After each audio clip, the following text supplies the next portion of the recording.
Hello film lovers everywhere, you're watching Craig the Critic, and today I want to talk about a 1976 film called Network. Now you may or may not have heard of this film, but back in 1976 it was a huge hit. It was nominated for 10 Oscar awards and walked away with 4, mostly in the acting categories. This film is packed with amazing performances by Faye Dunaway, William Holden, Peter Finch, Robert Duvall, Ned Beatty, the list goes on. It's a fascinating film with an amazing cast of characters. Our movie starts with an aging news anchor named Howard Beale who loses it live on television in the middle of a news broadcast. You may have heard people refer to the saying, "I'm as mad as hell and I'm not going to take it anymore." Well, that was Howard Beale from Network. Okay, so now I'm connecting the dots for you? Good. So after Howard Beale loses it live on television, the executives at the failing broadcast network, UBS, find out that the ratings shot through the roof and viewership was unlike anything they'd ever seen before. So they get the idea, hey, maybe we should put Crazy Howard on again tomorrow night. And the night after that, let's give him his own show where he goes out and rants and goes off like a crazy guy, and people will flock to watch and be fascinated by this delusional old man. Sound familiar? Remember, back in 1976, there were no crazy trash talk shows like Jerry Springer. There were no reality television shows.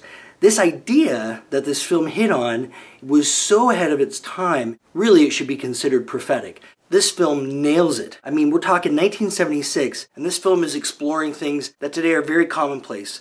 But what also makes this film really enjoyable to watch is that it doesn't just play on the satirical commentary of media and corporate control, but it also really plays to the human element. There's a whole arc to this film that really looks at the human condition of all these characters. You have Howard Beale, who's a lonely, alcoholic, washed-up news anchor, and you really get a sense for how he's at the end of his rope. You've got Faye Dunaway's character, who seems completely devoid of any emotion or ability to feel love or pain or attachment of any sort to anybody. And all these characters are interplaying with each other on a very human base level.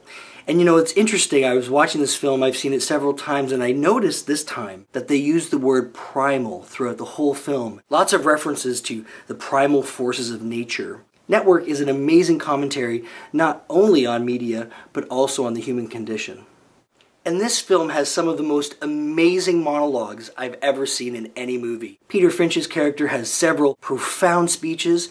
You've got Ned Beatty, who comes out near the end for about 5 minutes and gives one of the most hair-raising speeches that I've ever seen in film. In fact, little side note, Ned Beatty, who again is in the movie less than 5 minutes, practically one scene with one speech, and he got nominated for Best Supporting Actor that year. That's how good that speech was. And then you've got these long dialogues between William Holden and Faye Dunaway, Robert Duvall. I mean, the writing of this film is spectacular. Keeps you on the edge of your seat, always thinking. It's thought-provoking, inspiring, and often very funny as well.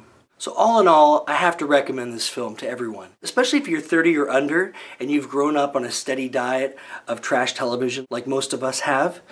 Network will be a very fascinating movie for you because, again, this film foretells what television is today in a way that is biting, concise. So go check it out, Sydney Lumet's 1976 Network. You won't be disappointed. And after you watch it, let me know what you thought of the film. Come back to this video, make some comments below, maybe send a video response. I'd love to hear from you, as many of you as possible. Don't forget to subscribe to this channel because I'll be posting a lot more vlogs that you won't want to miss. And also, if you're on my website, craigthecritic.com, you can go through my library of previous reviews and also make sure you subscribe to that. Thanks again for watching, and we'll see you next time.